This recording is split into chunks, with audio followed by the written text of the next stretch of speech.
여러분, 오늘 밤 몇 시에 주무실 건가요? 혹시 이 영상을 보고 나서 새벽 한두 시가 되어서야 불을 끄실 계획인가요? 아니면 잠들기 전까지 스마트폰을 들고 침대에 누워 계신 건 아닌가요? 사실 이런 습관은 우리 대부분이 당연하게 여기고 있습니다. 그런데 오늘 이 영상을 끝까지 보시고 나면 오늘 밤부터 자는 시간을 바꾸고 싶어지실 겁니다. 아마 반드시 바꾸셔야겠다고 느끼실 것입니다. 왜냐하면 오늘 제가 말씀드릴 내용은 단순히 잠을 잘 자면 피부가 좋아진다, 집중력이 높아진다 수준의 이야기가 아니기 때문입니다. 밤 11시 전에 불을 끄고 잠드는 것이 왜 암세포를 굶겨 죽이는 메커니즘과 직결되는지, 그리고 수면이 우리 몸에 내장된 가장 강력한 항암 시스템임을 과학이 어떻게 증명했는지를 오늘 낱낱이 밝혀드리겠습니다. 먼저 한 가지 충격적인 사실부터 말씀드리겠습니다. 야간 교대 근무자들의 유방암 발생 위험이 일반인에 비해 최대 35% 높다는 것이 대규모 역학 연구를 통해 밝혀졌습니다. 그리고 하루 6시간 이하로 자는 여성은 7시간 이상 자는 여성에 비해 유방암 발생 위험이 무려 62% 높다는 연구 결과도 있습니다. 이 숫자들이 단순한 통계가 아니라 생사를 가를 수 있는 수치라는 것을 오늘 이 영상을 통해 완전히 이해하시게 될 겁니다. 그 모든 것의 중심에 바로 멜라토닌이라는 호르몬이 있습니다. 멜라토닌이 무엇인지는 많은 분들이 이름 정도는 알고 계실 겁니다. 수면 호르몬이라고 불리는 것, 잠을 잘 자게 해주는 것 정도로만 알고 계신 분들이 많습니다. 그런데 멜라토닌은 단순한 수면 호르몬이 아닙니다.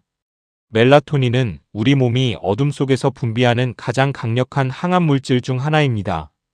멜라토닌은 뇌의 가장 깊은 곳에 있는 완두콩만 한 분비샘, 바로 송과체에서 만들어집니다. 그런데 이 송과체는 빛을 극도로 싫어합니다.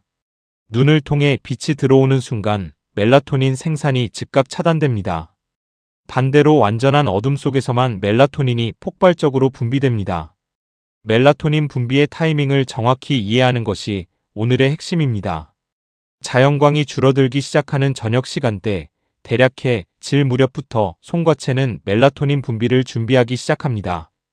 그리고 완전한 어둠이 깔리면 본격적으로 분비가 시작되어 밤 11시에서 새벽 2시 사이에 분비량이 최고조에 달합니다.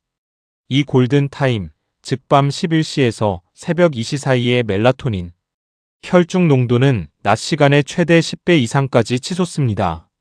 이 시간에 우리 몸이 어두운 환경에 있고 깊은 잠을 자고 있어야 비로소 멜라토닌이 암세포와 싸우는 전사로서의 역할을 다할 수 있습니다. 그렇다면 멜라토닌이 어떻게 암세포를 굶겨 죽이는 것인지 그 놀라운 메커니즘을 설명해 드리겠습니다. 이것은 의학계가 최근 수십 년간 집중적으로 연구해온 내용으로 그 결과가 매우 충격적입니다.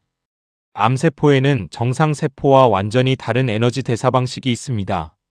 정상세포는 산소를 이용해서 포도당을 분해하여 에너지를 만들지만 암세포는 산소 없이도 포도당을 발효시켜 에너지를 만드는 방식을 선호합니다. 이것을 의학적으로 와버그 효과라고 부릅니다. 거의 1세기 전에 발견된 이 개념은 암세포가 왜 그렇게 탐욕스럽게 포도당을 흡수하는지를 설명해 줍니다. 암세포는 포도당을 먹어야 살고 포도당이 차단되면 굶어서 죽습니다. 그런데 여기서 멜라토닌이 등장합니다. 멜라토닌은 이 와버그 효과를 직접적으로 방해합니다. 멜라토닌이 충분히 분비되면 암세포가 에너지원으로 사용하는 포도당 대사 경로, 즉 젖산 발효 경로를 차단하고 암세포의 에너지 대사를 다시 산소를 필요로 하는 정상적인 경로로 돌려보냅니다. 암세포는 이 산소 의존 경로에서는 효율적으로 에너지를 만들지 못하기 때문에 사실상 굶주림 상태에 빠지게 됩니다. 이것이 바로 제목에서 말씀드린 암세포를 굶겨 죽이는 메커니즘의 정체입니다. 뿐만 아닙니다. 멜라토닌은 암세포의 먹이 조달 경로 자체를 차단하는 또 다른 메커니즘도 가지고 있습니다. 암세포는 성장하기 위해 리놀레산이라는 오메가-6 지방산을 특별히 많이 필요로 합니다. 멜라토닌은 암세포가 혈액에서 이 리놀레산을 흡수하는 과정을 직접적으로 차단합니다. 혈중 멜라토닌 농도가 높을 때 유방암 세포의 리놀레산 흡수율이 극적으로 감소한다는 동물 실험 결과가 있습니다. 쉽게 말씀드리면 멜라토닌은 암세포로 가는 영양 공급선을 차단하는 역할을 하는 것입니다. 잘 자고 있는 동안 어두운 방에서 멜라토닌이 최고조로 분비되고 있는 그 순간에 우리 몸 안의 잠재적 암세포들은 굶주리고 있다는 말입니다. 여기서 더 놀라운 사실이 있습니다. 멜라토닌은 암세포가 증식하는데 필수적인 특정 유전자 스위치를 꺼버리는 기능도 합니다. 최근 국제의학 저널에 발표된 연구에 따르면 멜라토닌은 암세포 표면에 있는 PD-L1이라는 단백질의 발현을 억제하는 것으로 밝혀졌습니다. 이 PD-L1은 암세포가 우리 몸의 면역 시스템을 속여서 공격을 피하는 데 사용하는 일종의 위장막입니다. 즉 멜라토닌은 암세포의 위장막을 벗겨내서 면역세포들이 암세포를 더 잘 인식하고 공격할 수 있도록 돕습니다. 최신 항암 치료의 핵심 기전 중 하나인 면역 관문 억제와 같은 원리를 멜라토닌이 자연적으로 수행하는 것입니다. 2012년에 발표된 메타 분석 연구는 더욱 충격적인 결과를 보여줍니다. 항암 치료를 받으면서 멜라토닌을 함께 사용한 암 환자들의 1년 생존율이 항암 치료만 받은 환자들에 비해 무려 34% 높았다는 것입니다. 이것은 수면 관리와 멜라토닌 수치 유지가 암 치료 자체에 영향을 미칠 수 있음을 보여주는 매우 중요한 데이터입니다.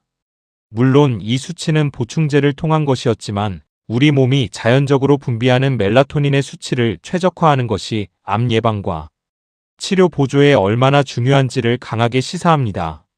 그렇다면 우리는 왜 밤 11시 전에 불을 꺼야 하는 걸까요? 이 타이밍이 왜 그토록 중요한가요? 멜라토닌 분비가 최고조에 달하는 밤 11시에서 새벽 2시 사이에 우리 몸이 잠들어 있어야 한다는 것은 이미 말씀드렸습니다. 그런데 많은 분들이 간과하는 사실이 있습니다. 멜라토닌 분비는 실제로 잠자리에 들기 한두 시간 전부터 시작되어야 최고조에 이를 수 있다는 것입니다. 즉, 밤 11시에 멜라토닌이 최고조에 달하려면 적어도 밤 9시에서 10시부터는 주변 환경이 어두워져야 하고 늦어도 밤 11시에는 잠들어 있어야 합니다. 그런데 대부분의 현대인들은 이 결정적인 시간에 무엇을 하고 있을까요? 밝은 조명 아래서 스마트폰을 들여다보고 있습니다. 바로 이것이 문제의 핵심입니다. 스마트폰, 태블릿, 노트북 화면에서 나오는 청색광은 태양광과 파장이 유사하여 뇌를 낮 시간으로 착각하게 만듭니다.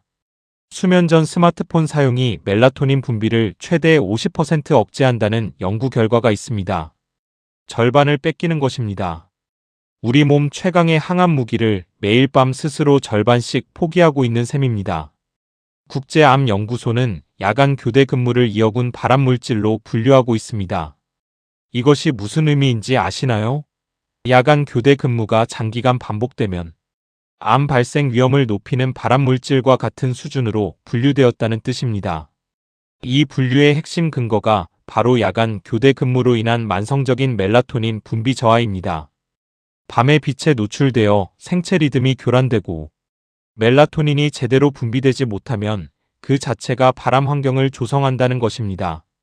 또한 수면이 불규칙하거나 밤낮이 뒤바뀐 생활을 오래 지속하면 암 관련 유전자의 스위치를 조절하는 생체 시계 유전자들이 제대로 작동하지 않게 됩니다. 여러 연구에서 생체 시계 유전자의 결함이 있는 경우 암 발생 위험이 증가한다는 것이 밝혀지고 있습니다. 수면 시간이 불규칙하고 밤에 잠을 제대로 못 잔 유방암 환자의 무병 생존 기간이 46.9개월인 반면 수면이 규칙적이고 질 좋게 잔 환자는 81.9개월이라는 임상 데이터가 이를 뒷받침합니다. 같은 유방암 진단을 받은 환자들 사이에서도 수면 습관에 따라 무병 생존 기간이 2배 가까이 차이가 났다는 것입니다. 자, 그렇다면 지금부터 여러분이 오늘 밤부터 당장 실천할 수 있는 멜라토닌 극대화 7일 실천 계획을 알려드리겠습니다. 1일차와 2일차의 목표는 빛 환경 재설계입니다. 저녁 9시 이후부터는 집안의 형광등이나 LED 백색광을 최대한 줄이고 주황색이나 노란빛의 조명으로 교체하거나 조도를 낮추세요. 우리 눈이 받아들이는 빛의 색깔과 밝기가 멜라토닌 분비량을 직접 결정합니다. 청색광이 적은 따뜻한 색온도의 조명 환경에서는 멜라토닌 억제 효과가 현저히 줄어듭니다. 스마트폰 화면은 저녁 9시 이후부터 야간 모드 혹은 블루라이트 필터를 반드시 켜두고 잠자리에 들기 최소 1시간 전에는 화면 자체를 차단하는 것이 이상적입니다. 스마트폰은 침실 밖에 두거나 침실 안에 두더라도 화면이 보이지 않도록 뒤집어 놓으세요. 3일차와 4일차의 목표는 수면 타이밍 재설정입니다. 밤 10시 30분에는 이미 누워있도록 목표를 설정하세요. 처음에는 잠이 오지 않더라도 상관없습니다. 어두운 환경에서 누워있는 것만으로도 멜라토닌 분비가 시작됩니다. 핵심은 밤 11시에서 새벽 2시 사이의 골든 타임을 놓치지 않는 것입니다. 매일 같은 시간에 잠자리에 들고 같은 시간에 일어나는 것이 생체 시계를 안정화하는 가장 효과적인 방법입니다.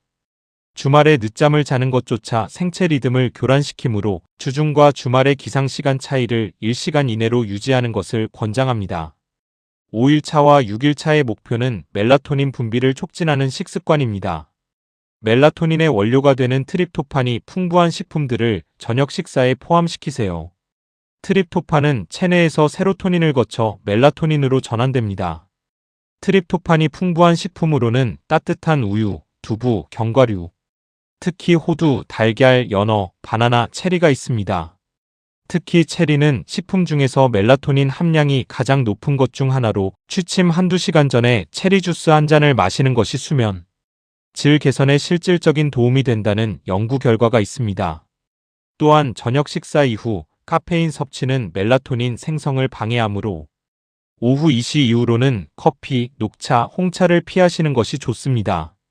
7일차에는 지난 일주일간의 수면 질 변화를 스스로 평가해 보세요. 잠드는 데 걸리는 시간이 줄었는지, 밤중에 깨는 횟수가 줄었는지, 아침에 개운하게 일어나는지를 처음과 비교해 보세요. 이런 변화들이 느껴지기 시작한다면 그것은 여러분의 멜라토닌 분비 리듬이 회복되고 있다는 증거입니다. 침실 환경도 매우 중요합니다. 커튼은 외부의 가로등이나 빛이 새어 들어오지 않도록 두꺼운 암막 커튼을 사용하시는 것을 강력히 권장합니다. 수면 중 눈에 들어오는 아주 작은 빛도 멜라토닌 분비를 방해할 수 있습니다.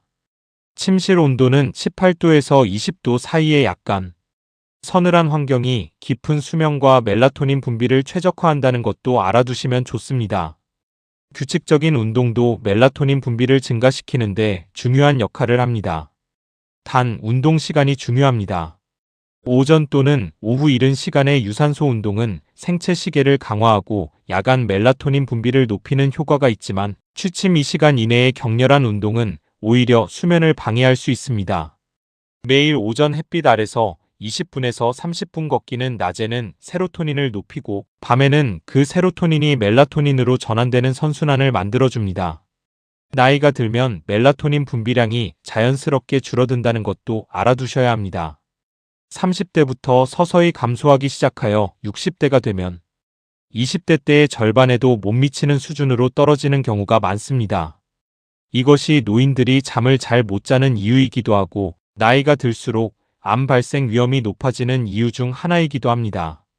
그렇기 때문에 나이가 들수록 수면 위생을 더욱 철저히 관리하는 것이 중요합니다. 가능하다면 전문의와 상담을 통해 멜라토닌 수치 검사를 받아보시는 것도 고려해 보세요. 오늘의 핵심 메시지를 정리해 드리겠습니다. 수면은 단순한 휴식이 아닙니다. 수면은 우리 몸이 매일 밤 가동하는 자동화된 항암 프로그램입니다.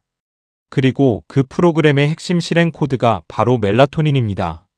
멜라토닌은 와버그 효과를 차단하여 암세포의 에너지 대사를 마비시키고 암세포의 먹이인 리놀레산 흡수를 차단하며 암세포의 위장막을 벗겨내어 면역 시스템이 암을 더 잘 인식하게 합니다. 그리고 이 강력한 무기는 밤 11시에서 새벽 2시 사이의 완전한 어둠 속에서만 최대한 발휘됩니다. 오늘 밤 스마트폰을 조금 일찍 내려놓으세요. 불을 조금 일찍 끄세요. 그것이 여러분의 몸 안에서 암세포와 싸우는 자연의 전사를 깨우는 가장 간단하고 가장 강력한 방법입니다. 약이 없어도 주사가 없어도 매일 밤 반복하는 이 작은 습관 하나가 여러분의 몸속 항암 방어선을 강화합니다. 이 영상이 도움이 되셨다면 구독과 좋아요 꼭 부탁드립니다. 늦게까지 깨어 계시는 가족이나 지인이 계신다면 오늘 이 영상을 꼭 공유해 주세요. 그것이 그분들의 건강을 지키는 가장 따뜻한 선물이 될 수 있습니다. 댓글로 여러분의 수면 습관이나 궁금한 점을 나눠주시면 다음 영상에 반영하겠습니다. 오늘 밤은 꼭 일찍 불 끄시고 편안히 주무세요. 건강하세요.